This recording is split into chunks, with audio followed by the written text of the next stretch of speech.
aller plus loin que papa. Pour moi, c'est le meilleur effectif actuel en Afrique.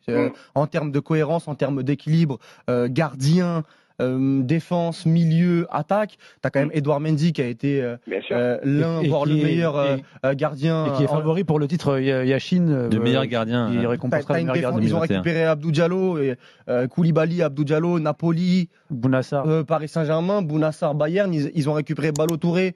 Alors on aime ou on n'aime pas, mais sur le continent africain, ça reste solide. Gana Gueye qui fait les beaux jours du Paris Saint-Germain. Matar Sarr de Metz qui vient de signer à Tottenham pour l'an prochain. Boulaïdja qui arrive à Villarreal. Ah non, mais vraiment, et Bounassar qui nous a rejoint il y a pas très longtemps. Et peut-être que Boubacar Kamara de Marseille, peut-être qu'il va venir. Sadio Mané. C'est énorme. Et c'est vrai que le contenu proposé par Cissé n'est pas bon et ça date pas d'aujourd'hui. Et la CAN qui se profile plus le barrage, il va être attendu au tournant parce que faut rappeler que ce pays-là n'a jamais gagné la CAN, Nico. C'est quand même dingue avec tous les joueurs qu'ils ont. Et là, il y a une génération quand même qui est dorée. Et moi, je les attends sur cette Coupe d'Afrique des Nations. Et j'attends surtout Cissé parce qu'à chaque fois, il manque quelque chose. Et ça passe surtout par l'idée de jeu qui est défaillante. Ça ne s'est pas joué à grand chose quand même lors de la dernière CAN. C'était quand même très serré. Il a fallu un tir contré de l'Algérie pour battre le Sénégal. Ça s'est pas joué à grand chose contre la Tunisie aussi en demi-finale. Avec le Togo, la Namibie, le Congo.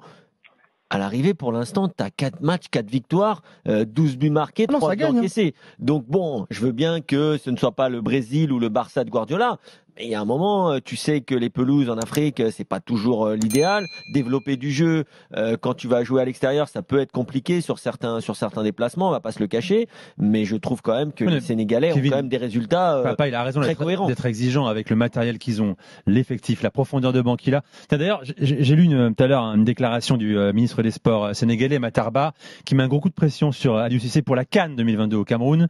Il dit, quand tu as la plus belle équipe africaine, 20e mondiale avec des cadres comme Mané et tout le reste de l'équipe, quand on a les meilleurs joueurs en club, quand l'État injecte beaucoup d'argent dans cette équipe nationale, quand la fédération s'investit beaucoup, les objectifs ne sont pas négociables, papa.